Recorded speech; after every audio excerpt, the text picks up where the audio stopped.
Friends, अब हम past exam में क्वेश्चन आंसर करेंगे। तो उसके पहले हमने क्या किया, आईसीए के क्वेश्चन कर चुके हैं हम लोग स्टडी मटेरियल के। पास्ट एग्जाम क्वेश्चन करेंगे जो उसी टाइप के, बहुत सारे क्वेश्चन उसी टाइप के, कुछ कुछ डिफरेंस है, कुछ कुछ ज़्यादा नहीं है ना। आपको समझाते जाऊँगा है ना, और साइड में थोड़ा बहुत होकर नोट कर कर दूंगा, पूरा लिखवाऊंगा नहीं क्योंकि आपको समय वेस्ट हो जाएगा। ठीक है, तो पहले समझा देता हूँ। अगर कोई स्टूडेंट चाहता है कि मैं लिख के समझाऊँ इन क्वेश्चंस को, तो वो क्या करना, कमेंट में बता देना मेरे को। ठीक है, मैं आपको लिख के भी अलग से समझा दूंगा।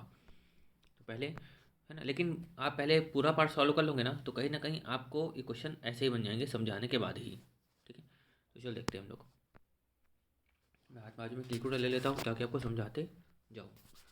ठीक है, तो ये क्वेश्चन, मिस्टर उमंग है, रेसिडेंट इंडिविजुअल है।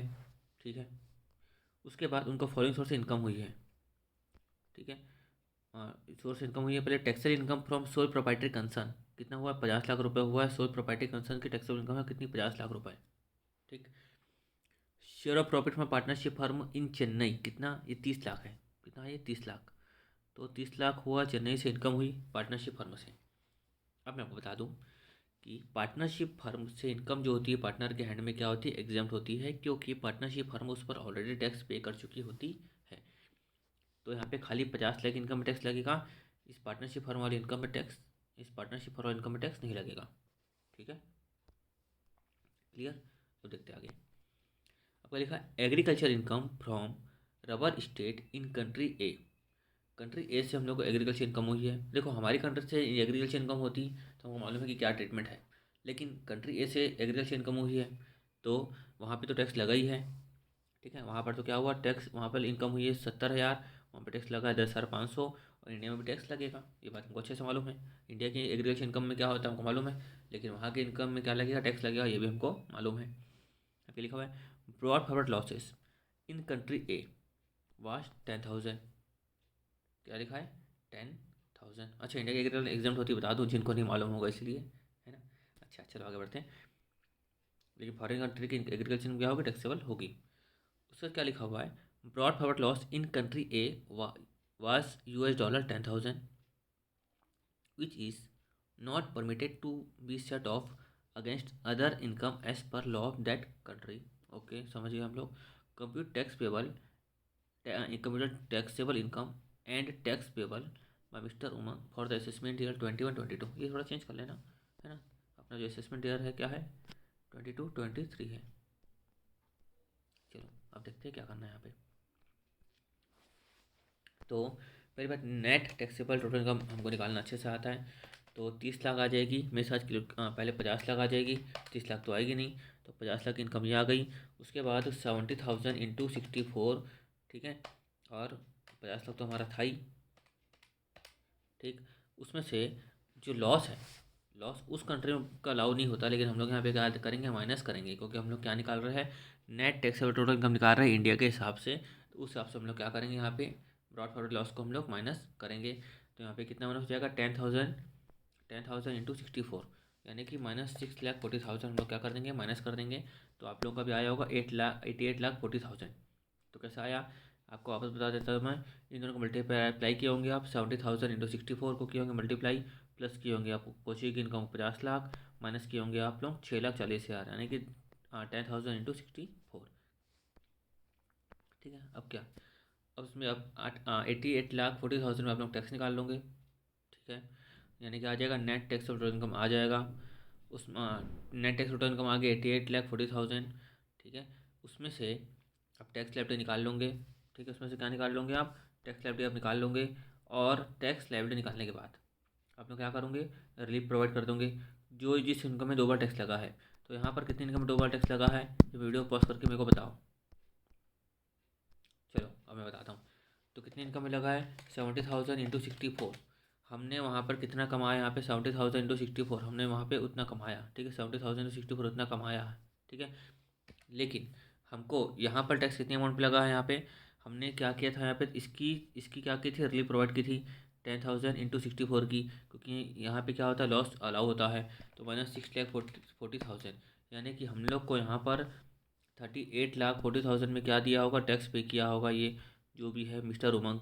तो अब मिस्टर उमंग जो इस अमाउंट में टैक्स पे किया होगा, तो इस अमाउंट पे उसको क्या मिलेगा, रिलीफ मिलेगा। और किस परसेंटेज से मिलेगा, एवरेज रेट ऑफ टैक्स और foreign rate which ever is lower. ठीक है, तो सवाल आसान हो गया, बन जाएगा। तो फॉरेन रेट कैसे निकालेंगे आप, आपको समझ आ गया होगा।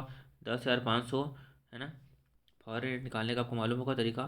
10,500 डिवाइड बाय कितना था यहाँ पे, 70,000। 70,000 आप उसको रुपये में कन्वर्ट करने की ज़रूरत नहीं है, क्योंकि फॉरेन रेट यूएस डॉलर में दिया हुआ है और फॉरेन रेट की बात कर रहा है, सिंपल सी बात है। तो फॉरेन रेट ऑफ टैक्स इससे निकल जाएगा। ठीक है, और इंडियन रेट ऑफ टैक्स तो निकालना आता ही है। जो भी टैक्स लायबिलिटी यहाँ की आई है divide by net tax of total income, दोनों में से जो भी लोअर होगा इसमें क्या मिल जाएगी, उसको रिडक्शन मिल जाएगी। ठीक है, इस अमाउंट में रिलीफ मिल जाएगी। आसान है।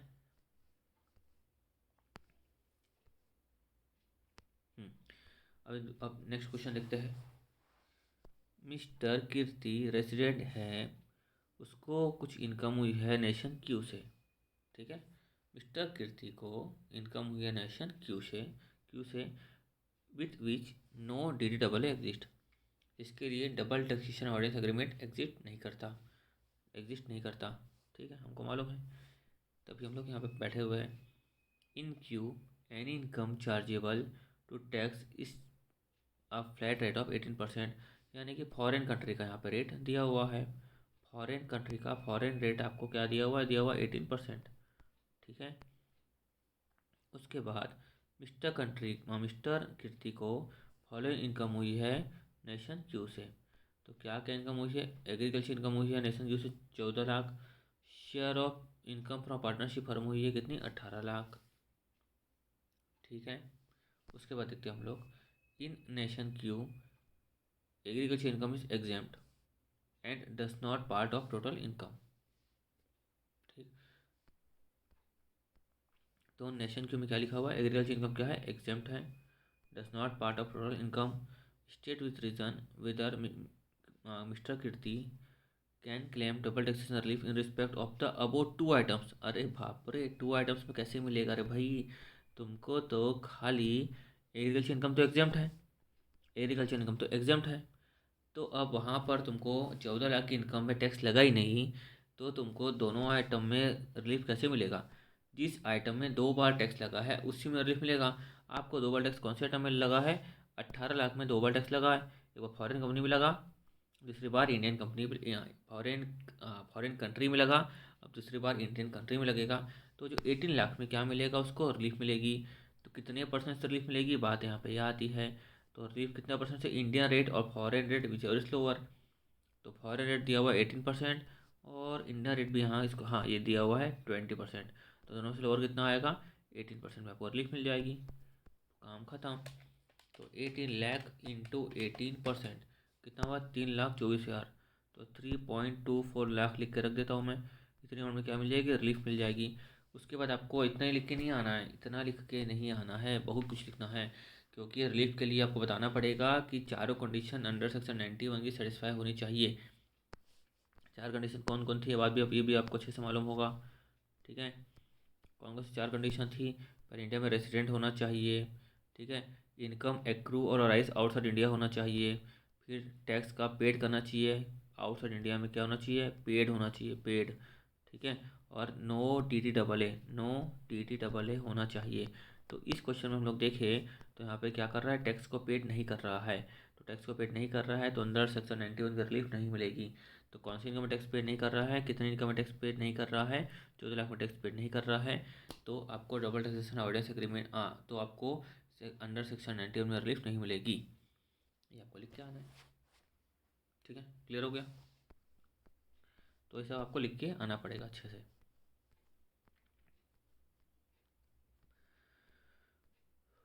हाँ, अभी भी क्वेश्चन दिया हुआ है। मिस सपना a resident of India and salaried employed with a private company, 30 साल की है। Receive the following sums previous year 21-22। ठीक है, ईयर को थोड़ा सा आप देख लेना। तो मिसेस सपना को ये इनकम हुई है, तो देखा जाए अपन तो ये सब है सैलरी की इनकम, ये है सैलरी की इनकम। तो 45,000 इंटू पर मंथ दिया हुआ है तो कर देना 12।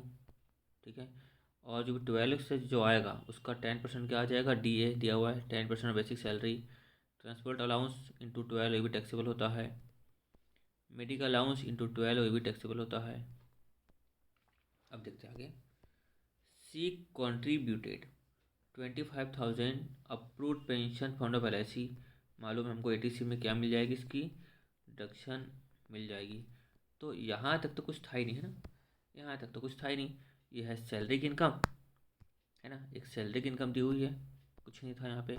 उसके बाद 6A की डिडक्शन दी हुई है यहाँ पे, 6A, है ना, यानी कि ATC दिया हुआ है यहाँ पे, ये भी आसान है। उसके बाद क्या लिखा हुआ है, C also paid 1,75,000 by account payee cheque for mediclaim premium to insure the health of her father age है जिनकी 65 साल की, who is not dependent on her. Dependent हो या ना हो उससे कोई फर्क नहीं पड़ता। इंडिविजुअल को हम ATT पढ़ लेना कि इंडिविजुअल को सेल्फ का, स्पाउस का, ठीक है, चिल्ड्रन का और पेरेंट का क्या मिलता है, यहाँ पे डिडक्शन मिलती है। डिपेंडेंट नॉट डिपेंडेंट के बारे में वो ATT में कुछ भी नहीं बोला है। अच्छा, अब मैं वापस ट्रैक से हट के वापस आते ट्रैक में कलर चेंज कर लेता हूँ। सी पेड किया 1,75,000 by account payee cheque for mediclaim premium to insure her father age है जिनकी 65 साल की, जो कि डिपेंडेंट नहीं है, lump sum payment of for 5 years including the current previous year. ठीक है, मतलब 5 साल के लिए उन्होंने एक साथ 1,75,000 पे किया। तो 1,75,000 यानी कि 1.75, 5 साल के लिए पे किया ना, तो डिवाइड बाय 5 जो भी आएगा कितना आएगा, 35,000 आएगा, है ना, कितना आएगा, 35,000 आएगा।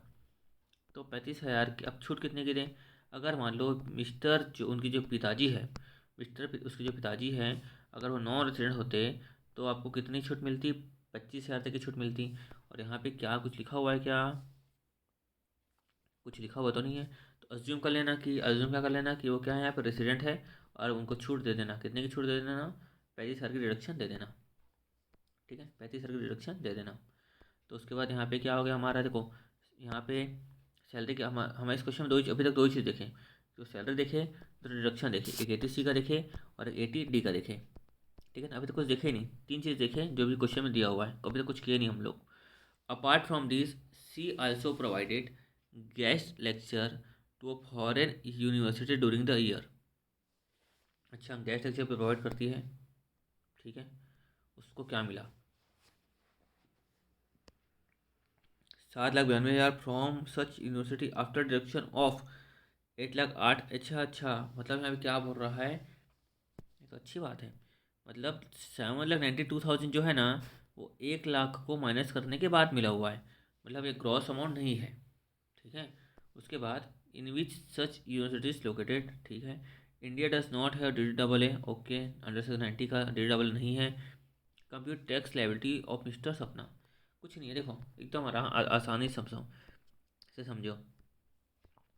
सैलरी इनकम विधि हुई है, उसके बाद ये जो गेस्ट लेक्चर प्रोवाइड की है ना, फॉरेन कंपनी की इनकम, तो इनकम फ्रॉम अदर सोर्स में गेस्ट लेक्चर इनकम आ जाएगी।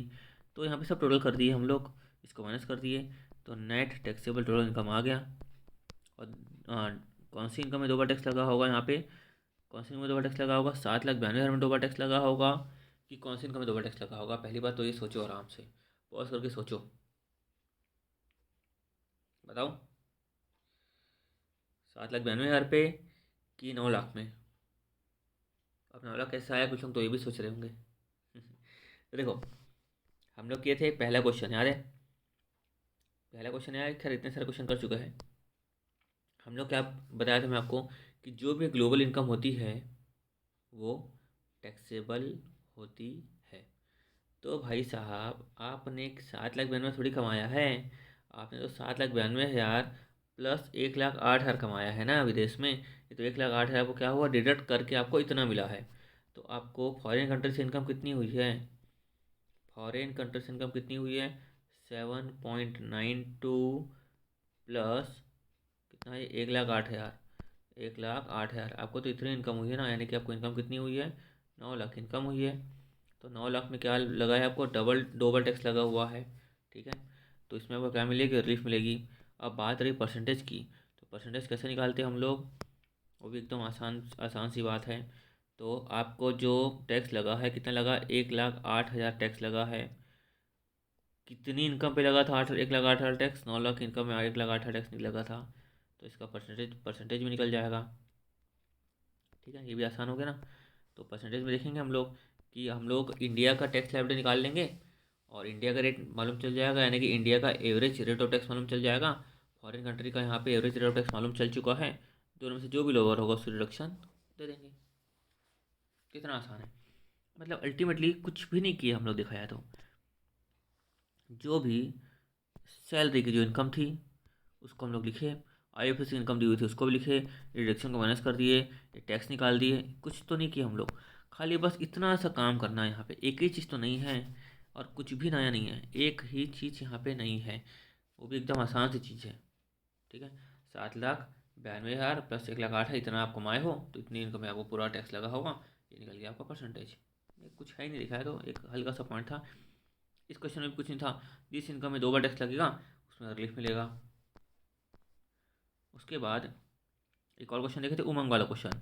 इस इनकम में देखा जाए तो क्या इंपॉर्टेंट था, इसमें तो खैर कुछ इंपॉर्टेंट था ही नहीं, खाली बस फॉरेन करेंसी का 64 वगैरह दे के हम लोग को थोड़ा सा घुमा दिया था। और इसको ध्यान रखना था कि हम लोग हड़बड़ी में सबको टोटल करके आ जाता है।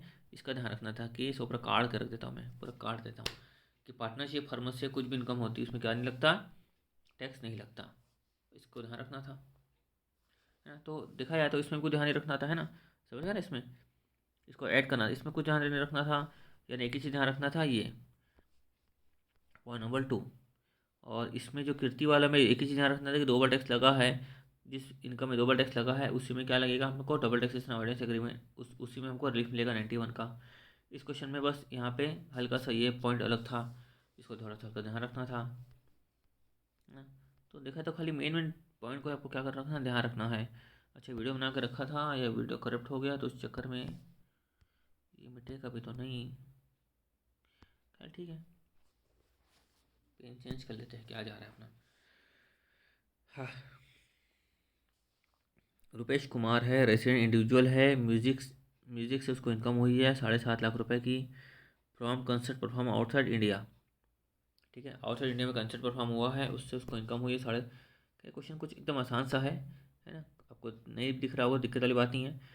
मैं वापस पढ़ लेता हूँ। रुपेश कुमार क्या है, रेसिडेंट इंडिविजुअल है, म्यूजिक से उसको इनकम हुई है 7.5 लाख रुपए की। इनकम कहाँ से हुई है, आउटसाइड इंडिया से हुई है। 1 लाख रुपये टैक्स डिडक्ट हो चुका है।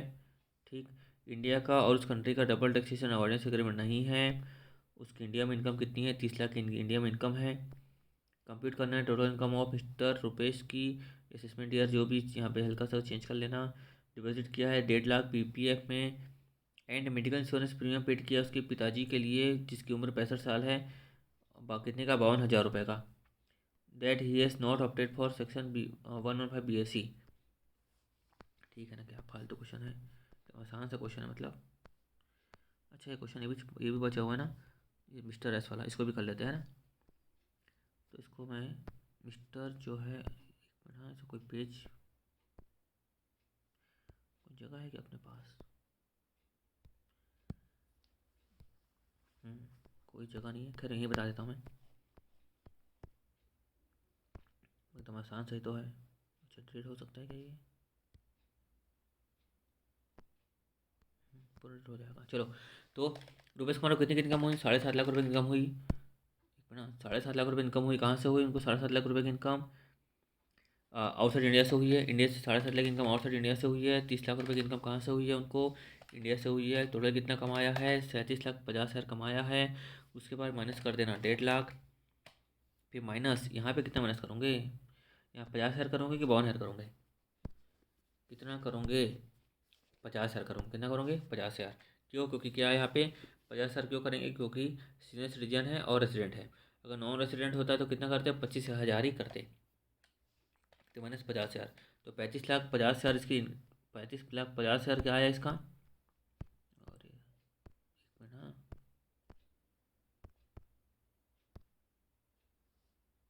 हम्म, तो 35,50,000 क्या आया इसकी नेट टैक्स और इनकम आई, उसमें टैक्स निकाल लेंगे हम लोग।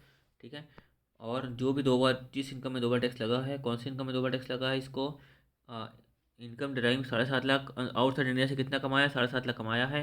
तो 7.5 लाख की इनकम में क्या लगा है, 2 बार टैक्स लगा है। तो 7.5 लाख, 7.5 लाख का इन्हें 2 बार टैक्स लगा, इंटू कितना परसेंट से हम लोग करेंगे, कितना परसेंट से हम लोग करेंगे, ये ध्यान रखना है।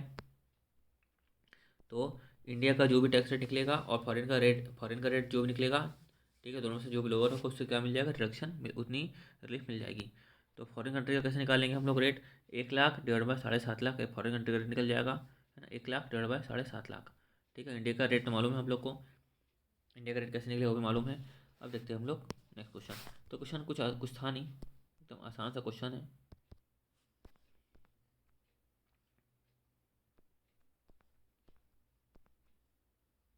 हम्म,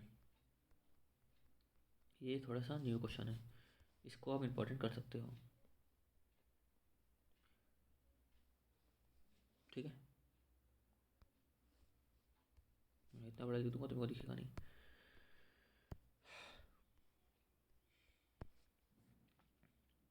देखते हैं अब, मिस्टर एस परफॉर्मिंग म्यूजिशियन है, रेसिडेंट है इंडिया इंडिया का।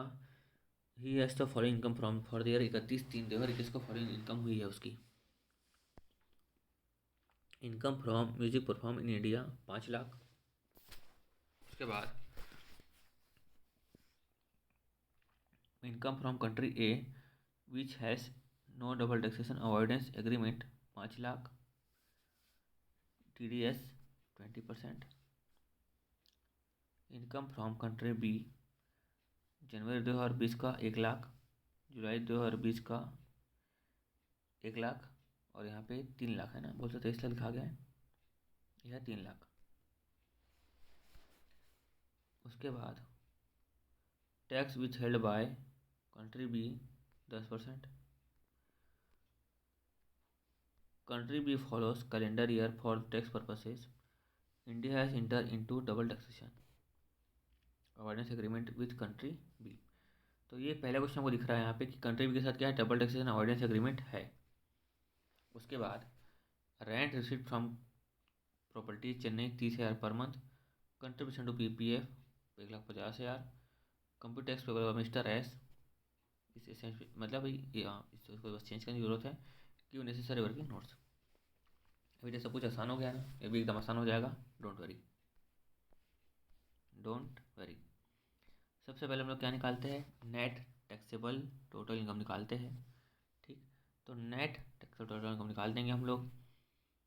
साफ साफ टोटल करना हम लोग को दिख रहा है वो 5 लाख। उसके बाद ये भी 5 लाख को ऐड कर देंगे। अब खाली बात आती है यहाँ पे ध्यान रखने वाली, ये चीज़ यहाँ पे ध्यान रखना है कि हम कब से कब तक का देखेंगे। इस क्वेश्चन में देखें तो 1/4/2020 से लेकर 31/3/2021 तक हम लोग देखते हैं। लेकिन यहाँ पर जनवरी 2020 का दिया हुआ है, तो क्या कर देंगे, इग्नोर कर देंगे। क्यों इग्नोर कर देंगे, कंट्री भी कुछ भी फॉलो कर रही है, हमको कोई मतलब नहीं है। हम लोग कैसे चलते हैं, फाइनेंशियल ईयर के हिसाब से चलते हैं। ठीक है, तो जुलाई जो जनवरी 2020 का है वो उस हिसाब से उनका लग चुका होगा। ठीक है, तो यहाँ पर 5 लाख, 5 लाख प्लस 5 लाख, उसके बाद यहाँ पे 1 लाख प्लस 3 लाख। ठीक है, ये इनकम हो गई। उसके बाद रेंट रिसीट हुआ 30,000 पर मंथ, तो 30,000 इंटू 12 कर देना आप, जो भी आता है।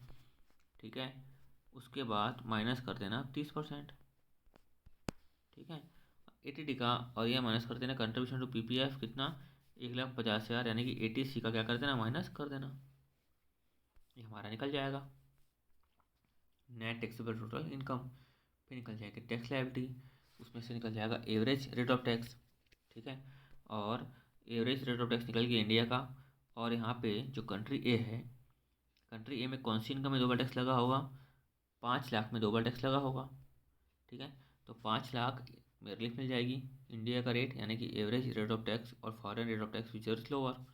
ठीक है, ये रिलीफ मिल गई। और कंट्री बी में कितनी अमाउंट में रिलीफ मिलेगी, 4 लाख में 2 बार टैक्स लगा है, तो यानी 1 लाख प्लस 3 लाख, 4 लाख में 2 बार टैक्स लगा है, इंटू इंडिया का रेट और फॉरेन का rate which ever is lower. ठीक है, इंडिया का जो भी रेट निकला है वो, कंट्री बी का कितना है 10%, जो भी लोअर होगा उस पर रिलीफ मिल जाएगी 91 में। अच्छा, 1 मिनट, यहाँ पर तो क्या था इस क्वेश्चन में डबल टैक्सेशन अवॉइडेंस एग्रीमेंट था। ठीक है, तो देखो यहाँ पर टैक्स क्रेडिट मेथड बोलेंगे, इसको क्या बोलेंगे, अंडर सेक्शन, ये आएगा अंडर सेक्शन 90। तो अंडर सेक्शन जो 90 होता है ना, तो इस केस में आपको क्या होगा यहाँ पे, टैक्स क्रेडिट मेथड, यानी कि आपका यहाँ पे DDAA है, तो टैक्स क्रेडिट मेथड से आपको रिलीफ मिल जाएगी। और tax credit method same to same वैसा ही होता है जैसा कि यूनिलैटरल रिलीफ होता है। तो अंडर सेक्शन 90 में आपको रिलीफ मिल जाएगी। ठीक है, समझ गया। देखो, अंडर 90 में दो मेथड होते हैं। एक होता है टैक्स एग्जम्पशन मेथड, आप लोग पढ़ चुके होंगे। एक होता है टैक्स क्रेडिट मेथड। ठीक है, इसको ज़्यादा डिटेल में बता के टाइम वेस्ट नहीं करना है आप लोगों को। इसका जो है ना, जैसे अंडर अंडर सेक्शन 19 में रिलीफ मिलती है ना, वैसे रिलीफ यहाँ पे भी आपको मिलेगी। और टैक्स एग्जम्पशन मेथड में मालूम होता है कि कोई भी कंट्री क्या करती है, टैक्स को एग्जेम्प्ट कर देती है। लेकिन यहाँ पे जो टैक्स पे किया होता है उससे क्या मिलती है, क्रेडिट मिलती है।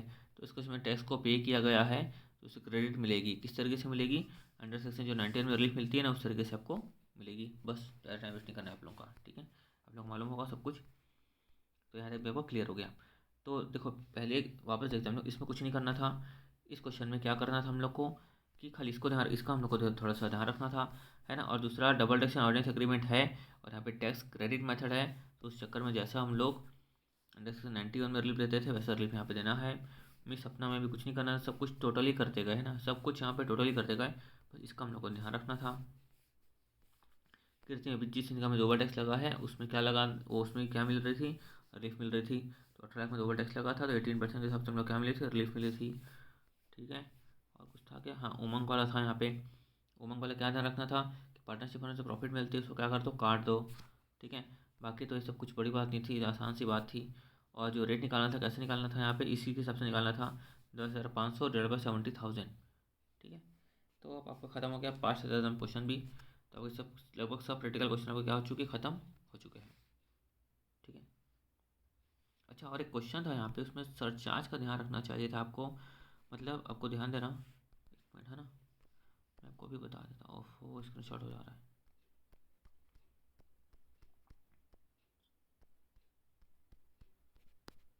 एक मिनट, वो क्वेश्चन है कि नहीं।